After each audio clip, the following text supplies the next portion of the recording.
बिस्मिल्लाहिर्रहमानिर्रहीम अस्सलाम वालेकुम। Welcome to the lecture of MongoDB. ये हमारी मोंगो डीबी सीरीज़ का एक ट्यूटोरियल और ट्यूटोरियल के अंदर हम लोग मोंगो डीबी के अंदर अपडेट और रिप्लेस करना सीखेंगे कि अपडेट और रिप्लेस कैसे किया जाता है। डीबी के अंदर अपडेट और रिप्लेस हम कैसे कर सकते हैं, जैसे हम अपनी प्रीवियस वीडियोस में देख चुके हैं। डाटा को कैसे ऑर्गेनाइज करने के लिए हम अलग अलग से कलेक्शन की फ़ाइल्स बनाते हैं और कलेक्शन की फ़ाइल्स के अंदर हम कैसे डॉक्यूमेंट को ऐड करते हैं। कलेक्शन के अंदर हम 4 तरीके के काम कर सकते हैं। इसमें हम डाटा को इंसर्ट कर सकते हैं, अपडेट कर सकते हैं, डिलीट कर सकते हैं और रीड कर सकते हैं, जो कि हमने वीडियोस में देखा है। अब हम इसके अंदर डॉक्यूमेंट्स को अपडेट कर सकते हैं, जो कि हमारा मेन टॉपिक है। उसको हम डिलीट और रीड भी कर सकते हैं, जो कि हम आगे देखेंगे। तो जैसे कि हम लोग देखते हैं कि अपडेट कैसे करना है, तो मोंगो डीबी हमारे पास यहाँ पे 2 अलग अलग कमांड देता है। एक देता है अपडेट 1, एक देता है अपडेट मैनी। देखें, जो अपडेट 1 है, इसकी हेल्प से आपके पास चाहे बेशक 100 डॉक्यूमेंट्स हैं, बेशक 1000 डॉक्यूमेंट्स हैं, एक दफ़ा में ही आप एक ही दफ़ा में एक डॉक्यूमेंट को अपडेट कर सकते हैं। अगर आप एक के साथ बहुत सारे डॉक्यूमेंट्स को अपडेट करना चाहते हैं, तो वहाँ पे आप अपडेट मैनी कमांड यूज़ करते हैं। अपडेट से मेरा मतलब है किसी भी एग्जिस्टिंग डॉक्यूमेंट के अंदर आपको कोई चेंजेस करने, कोई भी वैल्यू चेंज करनी है किसी भी फील्ड की, तो हम ये दोनों अपडेट कमांड को यूज़ करते हैं। इन दोनों को लिखने का सिंटेक्स क्या है, देखें आप। जहाँ पे बात कर रहे हैं अपडेट 1 की, तो उसके लिए सबसे पहले हम लिखते हैं डीबी मतलब डाटाबेस। उसके बाद हमारी मेन कलेक्शन का नाम, जिसके अंदर के जाके हमने अपडेट करना है। उसके बाद कमांड आएगी अपडेट 1। यहाँ पे 1 कैपिटल लेटर में रहेगा। उसके बाद यहाँ पे 2 पैरामीटर्स पास करने होते हैं। सबसे पहला पैरामीटर है जो कि हम कहते हैं फिल्टर, ठीक है। ये डाटाबेस के अंदर किस डाटा को जो है, या कलेक्शन के अंदर किस डाटा को अपडेट करना है, तो उसके फील्ड और वैल्यू लिखते हैं। के बाद अगर वो डाटा मिल जाता तो हमें अपडेट क्या करना है, तो ये सेकंड पैरामीटर है। ये बेसिक काम करता है एज अ अपडेट, जिसके वैल्यू से हम लोग कोई भी अपडेट कर सकते हैं वैल्यू। यहाँ पे हमें क्या करना है, सबसे पहले हमें सेट नाम का एक ऑपरेटर यूज़ करना होता है, और उसके बाद कर्ली ब्रेसेस लगा के यहाँ पे बिल्कुल वैसे जेसन फॉर्मेट में डाटा पास करना होता है, फील्ड का नेम और उसकी नई वैल्यू। हम यहाँ पे एक साथ बहुत सारी वैल्यूज़ को भी चेंज कर सकते हैं। बस आपको हर फील्ड के बाद यहाँ पे कोमा लगा के उस फील्ड का नेम और उसकी नई वैल्यू को अपडेट करना होता है। ये हमारा अपडेट 1 है, जो कि एक बारी में एक ही डॉक्यूमेंट को अपडेट करता है। अगर यहाँ पे मैं किसी स्टूडेंट का डाटा अपडेट कर रही हूँ और स्टूडेंट में नेम है अबीर, तो वो अबीर जो है 3 नाम के 3 जो है स्टूडेंट्स हैं, तो उससे सबसे पहले क्या होगा कि जो भी उसको पहला ये मिलेगा तो उसी का डाटा अपडेट कर देगा, क्योंकि ये कमांड है अपडेट 1। और अगर आप एक ही साथ बहुत सारे स्टूडेंट्स का अपडेट करना चाहते हैं या रिकॉर्ड्स को अपडेट करना चाहते हैं, उसके लिए हमारे पास कमांड आती है अपडेट मैनी। इसमें सबको सेम ही रहेगा, बस इसका कमांड का नेम चेंज हो जाएगा अपडेट मैनी। इसके लिए भी ऊपर वाले 2 पैरामीटर्स आ जाते हैं, फील्ड और वैल्यू, और उसके बाद क्या डाटा जो है अपडेट करना है। ये एक ही बारी में बहुत सारे डॉक्यूमेंट्स को अपडेट कर देती है। ये देखिए यहाँ पे सेट लिखा हुआ, अपडेटेड फील्ड आ जाएगी और न्यू, ये भी जो है कि ये काम करती है। तो आइए देखते हैं ये कैसे वर्क करती है। ये देखिए, मैंने मोंगोश का कमांड लाइन प्रॉम्प्ट ओपन कर लिया। ये मैंने इसका जो है डाटाबेस का जो है मोंगो डीबी का, वो सर्वर रन हो चुका है। अब मैं स्क्रीन को क्लियर कर लूँगी, Ctrl+L। अब यहाँ पे सबसे पहले मुझे क्या करना है, डेटाबेसेस। तो हम लोग डेटाबेस देखेंगे। ये देखें, यहाँ पे हम उससे स्कूल नाम की डेटाबेस पे काम कर रहे हैं, तो इसी को हम यूज़ कर लेंगे। देखिए, इसको मैंने स्विच कर लिया। अब मैं इसके अंदर कलेक्शंस आपको दिखाती हूँ ताकि आपको याद रह जाए। ये देखिए, 3 कलेक्शंस हमने लास्ट टाइम बनाई थी, ठीक है। हम जो इस वीडियो में काम करने वाले हैं स्टूडेंट नाम की कलेक्शन, इसलिए मैं आपको इसके अंदर का डाटा शो कर देती हूँ। यहाँ पे मैंने कमांड लिखी db.student.find, ये डाटा शो हो रहा है। यहाँ पे मैंने नया डाटा डाला है, जिसका यहाँ पे ये इसका नेम चेंज है, ठीक है। उसकी क्लास आ रही है कि किस क्लास का स्टूडेंट है। अब इसी पे हम अपडेट कमांड को यूज़ करने वाले हैं। तो सबसे पहले हम क्या करेंगे, अपडेट 1 कमांड चला के दिखाती हूँ करेंगे, और इसका जो है एज चेंज करना, उसका नेम को भी चेंज कर देंगे। तो पहले देख लें, नेम आ रहा है राबिया, उसका शॉर्ट नेम लिख दूँगी। तो उसके लिए मैं क्या कर लेती हूँ, क्लियर करती हूँ। अभी ये कमांड क्या करेगी, सबसे पहले राबिया नाम का जो है वो लेटर देखेगी, अगर तो मिल जाएगा तो वो कमांड जो है वो चेंज कर देगी। देन उसके बाद हमने इसमें अपडेट की वैल्यू लिखनी है। अब यहाँ पे मुझे अपडेट का ऑपरेटर यूज़ करना है जिसका नाम है सेट। यहाँ पे बहुत सारे ऑपरेटर्स हम यूज़ कर सकते हैं जो हम आगे पढ़ेंगे, लेकिन अभी हम देखें सेट करता क्या है, ये एक्सिस्टेंट वैल्यू को चेंज कर देता है। तो इसके लिए भी हम लोग एक ऑब्जेक्ट पास करते हैं ऐसे जैसे फॉर्मेट में। यहाँ पे देखें मैंने दोबारा कर्ली ब्रेसेस ले ली और इसके अंदर आपकी मल्टीपल फील्ड्स आ सकती है। जैसे मैं एज को चेंज करना चाहती हूँ तो पहले इसकी थी 20, अब मैंने कर दी 17। इसके नेम को भी मुझे चेंज करना है। तो उसके बाद अब मैं इसका लिख देती हूँ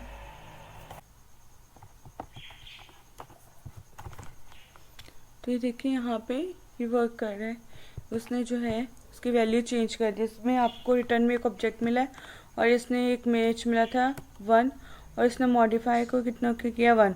अगर यहाँ पे 1 आ रहा है तो इसका मतलब मॉडिफाई कर दिया, और अगर यहाँ पे 0 आ रहा होता तो इसका मतलब था कि इसने मॉडिफाई नहीं किया था। रीज़न कुछ भी हो सकती है, आगे हम देखेंगे। अभी मैं स्क्रीन को क्लियर करती हूँ। अब मैं आपको डाटा चेक करवा देती हूँ। तो देखिए नाम चेंज हो चुका है और ये वर्क कर रही है। अब मैं आपको इसको दोबारा चेंज करके दिखाती हूँ। तो देखिए यहाँ पे एक स्टूडेंट है, यहाँ पे इसकी जो है बहुत सारे नेम से हो सकते हैं। हम नेम से कभी फाइंड करके जो अपडेट नहीं करेंगे, हम आईडी से जो है फाइंड आउट करके अपडेट करते हैं। ठीक है, ऐसा क्यों? क्योंकि आईडी ही एक ऐसी चीज़ है जो पूरे रिकॉर्ड में जो कि यूनिक होती है। तो मैं क्या करती हूँ, इसको कॉपी कर लेती हूँ। इसको कॉपी करने के लिए जो कमांड यूज़ करते हैं, जो कहते हैं वो एंटर। ठीक है, अगर आपको नहीं पता तो ये आपको पता लग जाएगा। तो आप यहाँ से भी जाके देख सकते हो, बिल्कुल कॉर्नर पे यहाँ पे आप क्लिक करोगे तो यहाँ पे आप एडिट में जाके कॉपी की शॉर्टकट की देख रहे हो, एंटर।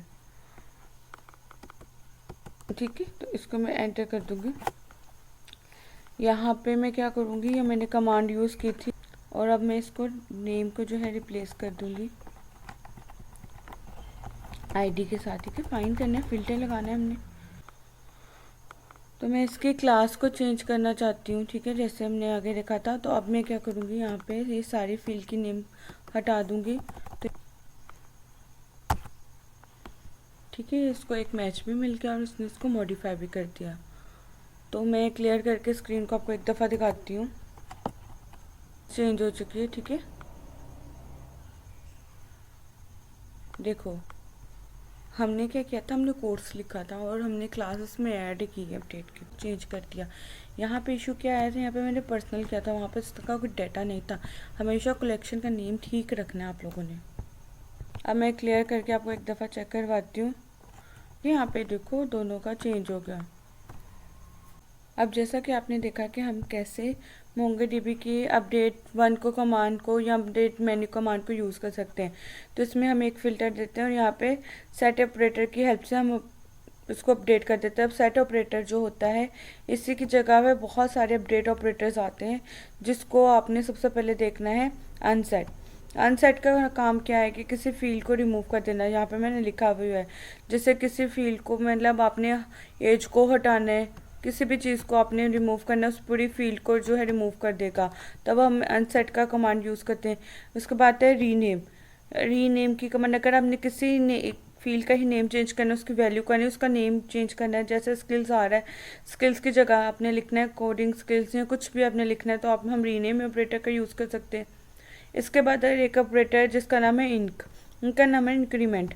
अगर आपने अपडेट कमांड की हेल्प से जो है किसी भी न्यूमेरिक वैल्यू को आप इंक्रीमेंट करना चाहते हैं, ये जा रही है तो आप चाह रहे हैं कि वो मतलब वो प्लस हो जाए, तो उसकी वैल्यू जो है 1 से या 2 से इंक्रीमेंट हो जाए, तब हम इनका यूज़ करते हैं। ये सब हम अभी प्रैक्टिकल करके देखेंगे। इसके बाद है एक मोल का मतलब जो भी आप फील्ड की वैल्यू है, अगर वो न्यूमेरिक वैल्यू है तो वो आपस में कोई वैल्यू जो है आप बता रहे हो उसमें मल्टीप्लाई करनी है, तब हम इसका यूज़ करते हैं। फिर इसके बाद आता है करंट डेट। इसका बेसिकली काम क्या होता है कि अगर आप किसी फील्ड में आज की करंट डेट सेट करना चाह रहे हैं तो हम इसका यूज़ करते हैं। इसके अलावा 2 ऑपरेटर्स और भी आते हैं, मिन और मैक्स, उसके हम अभी प्रैक्टिकली करेंगे। अरे पास कोई अरे की वैल्यू आ रही है और अरे में हमें जाके पुरानी वैल्यू को हटाना है, तो उसमें अपडेट करना है, तो उसके लिए हमारे पास कौन कौन से ऑपरेटर्स जो हैं वो आते हैं। देखिए, अगर आप देखें, हमारे पास स्किल्स नाम का एक अब फील्ड है जिसके अंदर हमारे पास अरे की एक वैल्यू स्टोर होने वाली है। अब अरे मतलब जिसमें हम बहुत सारी वैल्यूज़ ऐड कर सकते हैं। अगर इसी एरे में हमें कोई वैल्यू ऐड करनी है, रिमूव करनी है, तो उसके लिए हम अलग अलग ऑपरेटर्स यूज़ करेंगे। सबसे पहला ऑपरेटर जिसका नाम है पुश। पुश को हम करते हैं किसी भी एक्सिस्टेंट अरे में जाकर कोई नई वैल्यू को ऐड करने के लिए। जैसे यहाँ पे 3 वैल्यूज़ आ रही हैं, देखें, तो हमें एक लैंग्वेज और ऐड करनी है, तो हम पुश का ही यूज़ करेंगे। इसके बाद है एक हमारे पास ऑपरेटर जिसका नाम है पॉप। पॉप बेसिकली क्या करता है, ये हेल्प करता है कि रिमूव करने के लिए, अगर आप एरे की सबसे फर्स्ट वैल्यू या सबसे लास्ट वैल्यू को रिमूव करना चाहते हैं तो हम पॉप का यूज़ करते हैं। इसके बाद है पुल। पुल क्या करता है, ये एक एरे के अंदर जितनी भी वैल्यूज़ आ रही हैं उनको रिमूव कर सकता है, ठीक है। अगर आपने बहुत सारी वैल्यूज़ को रिमूव करना है तो फिर पुल और नाम का भी ऑपरेटर है। इसके बाद लास्ट ऑपरेटर है ऐड टू सेट। ये भी बिल्कुल पुश की तरह ही काम करता है, एक नई वैल्यू को ऐड करता है, मगर एक काम और भी करता है। जो भी हम इसके अंदर जो है नई वैल्यू ऐड करने के लिए कहते हैं, तो पहले वो वैल्यू को चेक करता है तो वो एरे में एग्जिस्ट कर रही है कि नहीं। आप आईडी से भी फाइंड कर सकते हो, जिस तरह भी कर सकते हो। अब मुझे यहाँ पे इसकी वैल्यू को चेंज करना है, तो ये देखिए अपडेट कर दिया उसने, ठीक है। ठीक है, इंक्रीमेंट कर दिया तो उसको 1 फाइंड हुई थी और उसके बाद जो है इसको मिल जाए। अब किसी भी वैल्यू को हम मल्टीप्लाई कर सकेंगे, हम इनकी जगह हम लोग लिखेंगे 1 लिख देंगे। अब ये उन्होंने कहा है यहाँ पे मैक्सिमम ऑपरेटर हमने लगाया तो वैल्यू जो है वो एक्सीड नहीं कर सकती, ठीक है। अब ऑपरेटर मतलब वहाँ पे मैंने वैलिडेशन लगाई थी, तो अगर आप वैलिडेशन को ख़त्म कर दें तब आप यूज़ करें तो ये ज़रूर कमांड यूज़ हो जाएगी, ठीक है, मल के साथ। तो मैं अब 0 कर देती, नहीं 0 पे भी प्रॉब्लम हो जाएगी, 1 कर देती ताकि आपको ये देखिए उसने चेंज मॉडिफाई नहीं किया, लेकिन वैल्यू जो है वो हो गई है। ये सिर्फ न्यूमेरिक के वैल्यूज़ में काम करेगा। उसके बाद हमारे पास एक ऑपरेटर होगा अनसेट, ठीक है। अब यहाँ पे मैं क्या करूँगी, एज नाम का जो फील्ड है उसी को हम डिलीट कर देंगे। उसके लिए हम क्या करेंगे, अनसेट नाम का ऑपरेटर यूज़ करेंगे। आपने क्या करना है, फील्ड का नाम लिखना होता है और वैल्यू वाली जगह पे कुछ नहीं देना, तो सिर्फ इन्वर्टेड कॉस डाल देने यहाँ पे, ठीक है। अनसेट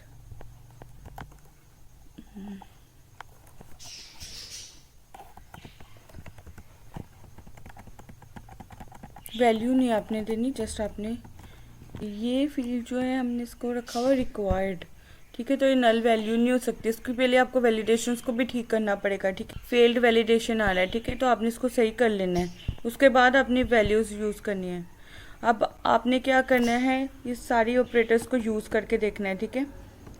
अब मैं एक और ऑपरेटर यूज़ करके दिखा देती हूँ ताकि आपको प्रॉब्लम पता लग जाए। तो अब यहाँ पे मैं लिख देती हूँ रीनेम। आपने चेंजिंग करनी है तो ये देख लीजिएगा, उसमें आपने जो है वो नहीं करना, क्या नाम है, वैलिडेशन नहीं लगानी, फिर उसके बाद हो जाएगी। यहाँ पे मैं कोडिंग स्किल्स कर देती हूँ, तो ये देखिए उसने जो है अपडेट कर दिया। आपने इस चीज़ को देख लेना है कि वैलिडेशंस नहीं होनी चाहिए, ठीक है। अब हमारे पास इसमें एक ही रिकॉर्ड आ रहा था, उसने सभी को जो है अपडेट कर दिया। तो मैं आपको दिखा देती हूँ एक दफ़ा।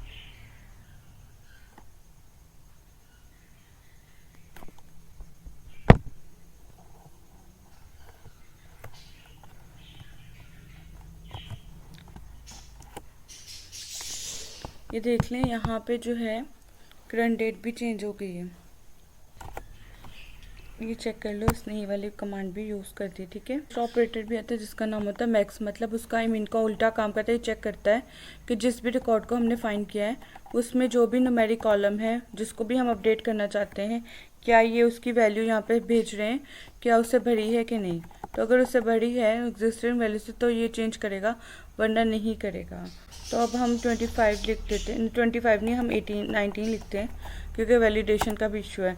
तो ये देखें यहाँ पे हो गया। तो अब हम क्या करेंगे, ठीक है। अब मैं यहाँ से इसको, ये देखो ये सारी अपडेशन मैंने यहाँ पे की है। अब मैं क्या करूँगी, इसको मैं यहाँ से कॉपी करूँगी, देन उसके बाद हम क्या करें पता लग जाए। ये देखो ठीक हो गया, ये देखो ठीक है। ये यहाँ पे ये चेंज हो चुका है, यहाँ पे देख लो ठीक हो गया यहाँ पे। अब हम क्या करेंगे, हम न्यू करेंगे इसके अंदर कमांड एक और चीज़। उसके बाद क्या करेंगे, हम इसमें पुश की जगह ऐड टू सेट, ये देखें इसने मॉडिफाई किसी को नहीं, क्योंकि जावास्क्रिप्ट ऑलरेडी प्रेजेंट है।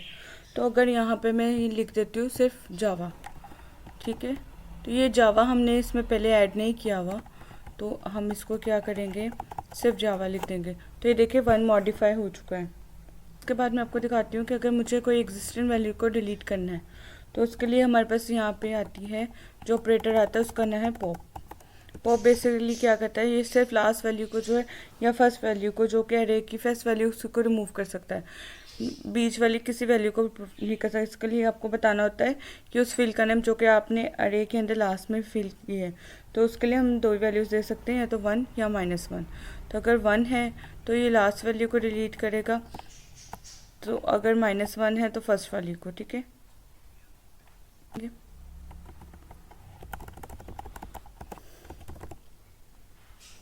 और यहाँ पे मैं इसको -1 कर दूँगी, तो ये देखिए उसने एक को डिलीट कर दिया।